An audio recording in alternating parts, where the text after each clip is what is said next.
We're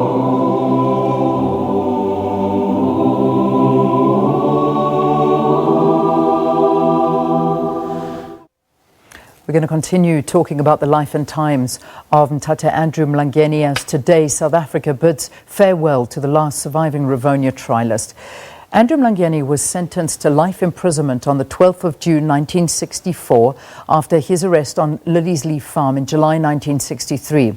He spent 27 years in prison on Robben Island after his release in 1989 and South Africa's first democratic election in 1994.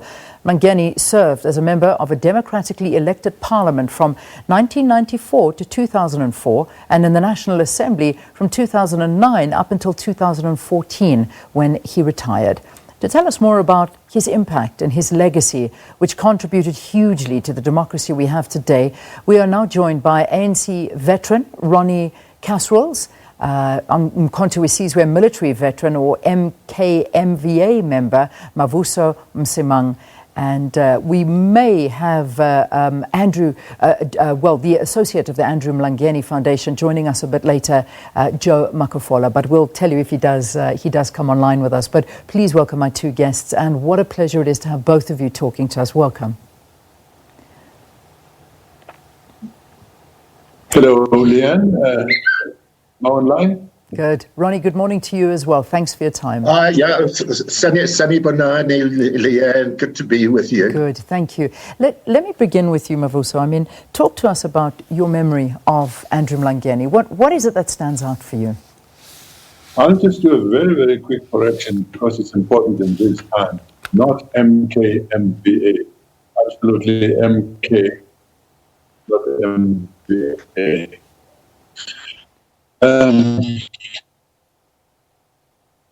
Andrew Mlangeni is a person I only met after I saw that he's really post 1993 or so for me. I was very keen to meet him, having been outside and worked with people like Joe Modise and others who told me quite a bit about Andrew Mlangeni. So here was this man. I met him. He is so humble, almost deferring, talking to me. And I thought, is this the same guy who spent 26 years in prison? So what came through, just the first impressions was that you had a very dignified, quiet person. And as you talked more and more, you realized that this person was very self-effacing. Not me did that, but you got the story coming out of what used to happen in prison, pretty much the things that Tokyo was talking about. But looking forward to an ANC that would now continue to run government now that it had received the mandate of the people. When later he was appointed to the Integrity Commission, I remember the discussion again.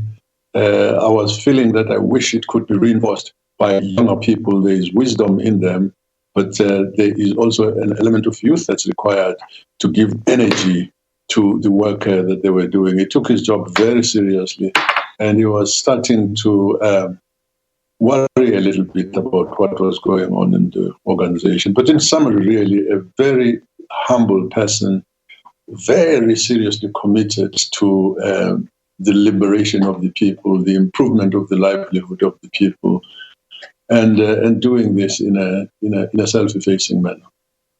And I think you share the same sentiments as most people that we've spoken to about him being so humble, so such a real individual and a real person. So that's something that I think, the moment you're in his presence, you realize that. What about you, Ronnie? I mean, let's do the same thing and talk to your memories of Andrew Mlangeni.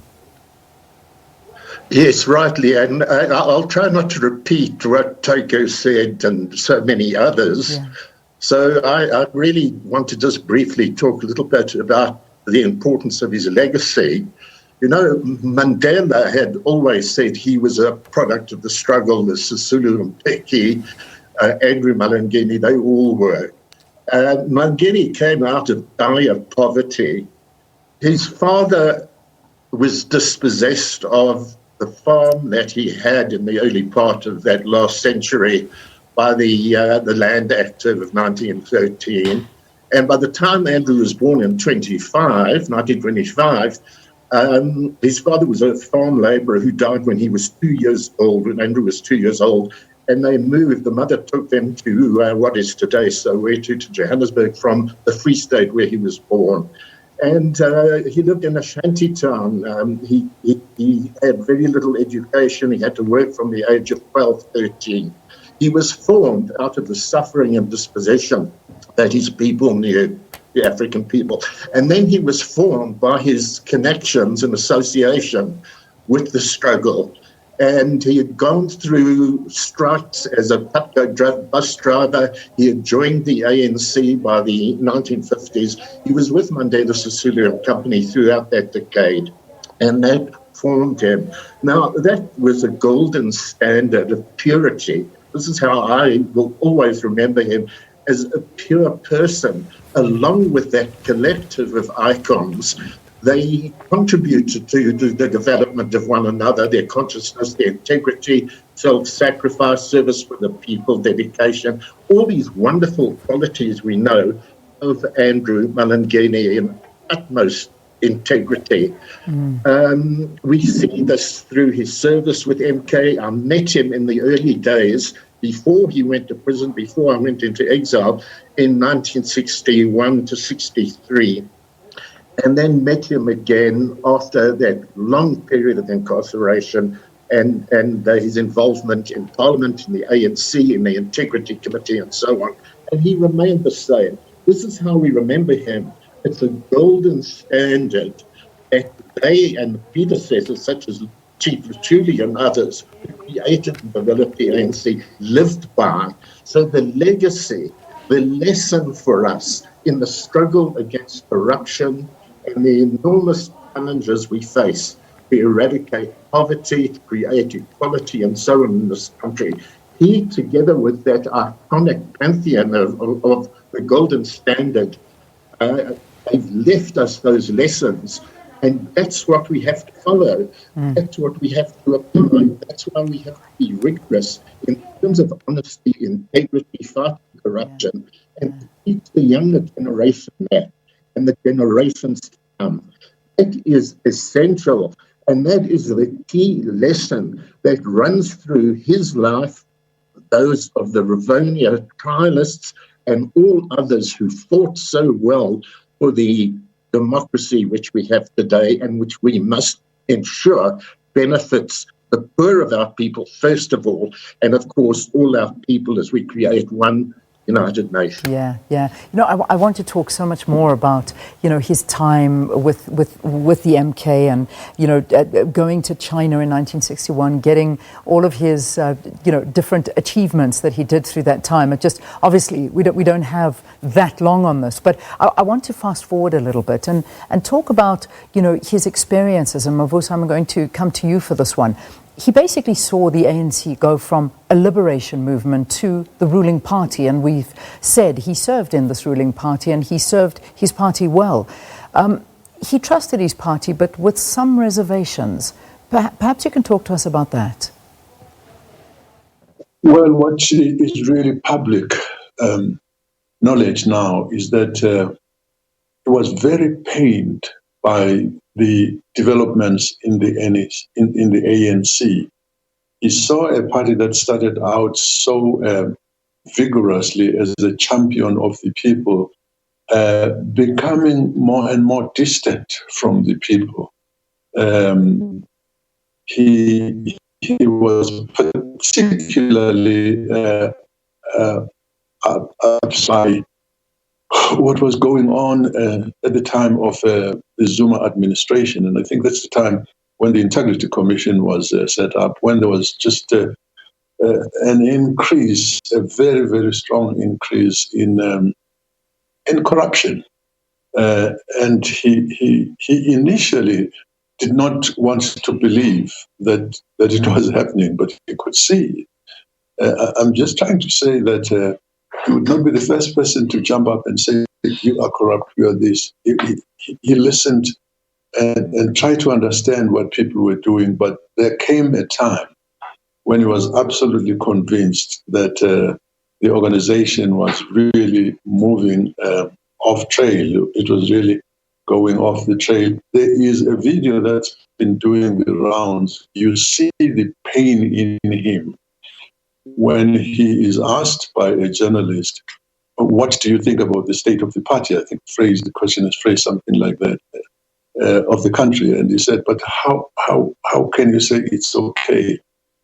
Zuma and the Guptas were put in there trusting him, and now they've taken everything with the Guptas. You know, it's something that there was so much anguish in his voice as he said those things. He served on the Integrity Commission. It really upset him. Any conversation about where the party was going would just really upset him. And but never say die kind of person. He was always there to guide, to be optimistic that it could still be done. But nonetheless, it wouldn't be a statement of truth to say that he died very disappointed that the ANC had got to the point where it is now.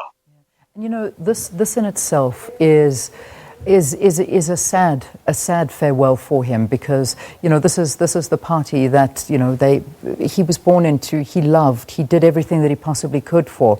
And you know, I want to ask both of you, and it's sad as I ask you this question, but unfortunately it is, as you say, Mavuso, it is something that needs to be addressed. Yesterday, pictures emerging of party members gathering around his coffin, and when his coffin arrived and his remains arrived at his home in Dube, Soweto. And, you know, everything about the lockdown regulations were completely ignored. And this had South Africans up in arms, you know, again, talking to the fact that those in the ruling party are somewhat of an animal farm, you know, that rules don't apply to them, but they apply to every other South African. And this has really angered many people. Again, when we think of Ntata Mlangeni at a time like this, would he really have wanted that? Ronnie, I don't know if you want to begin. Mavuso, I know you want to comment on that, but very quickly if you can. Well, you're quite right. I didn't see those scenes, by the way, but it's disgraceful to hear that.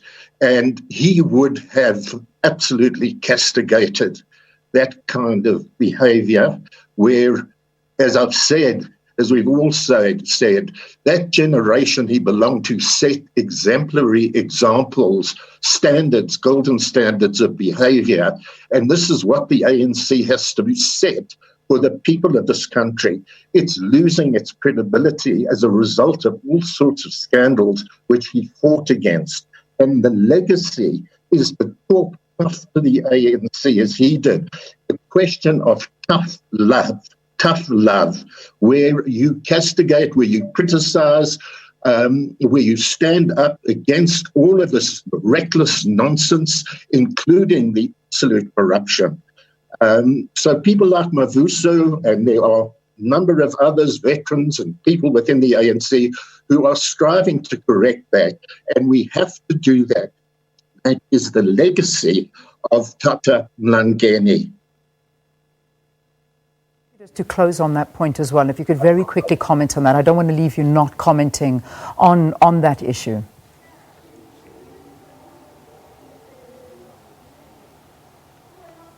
The lack of social distancing and all the things that I expect. You know, for Andrew Mlangeni to be in a leadership position, didn't mean that there's exceptionalism about you. You have to set the standard. You have to act in a manner that you would be emulated. You set the correct standard. So again, unfortunately, this is happening at the time when he's getting his farewell. It's a sad farewell in very many ways, things that really ought not to happen at all if people are still conscious of the fact that they are a product of the people serving the people. It's almost as if everybody is above. I'm entitled to do this because I've got this position and that position. It's sad. It's something that needs to be worked on, that needs to be corrected. And wherever we stand, some of my colleagues in the Veterans League and the Stalwarts and Veterans, we will work very hard and try to make contact with the leadership and see what can be done to get the organization to go back to the values that made it such a respectable institution. Joe, I know that you're there, and I know you've joined us right at the end of the interview. I'm going to leave the closing word with you. We've got a minute left of the program. Can you just give us just that final, leave us with a good thought of Ntata Andrew Mlangeni from the Foundation's behalf?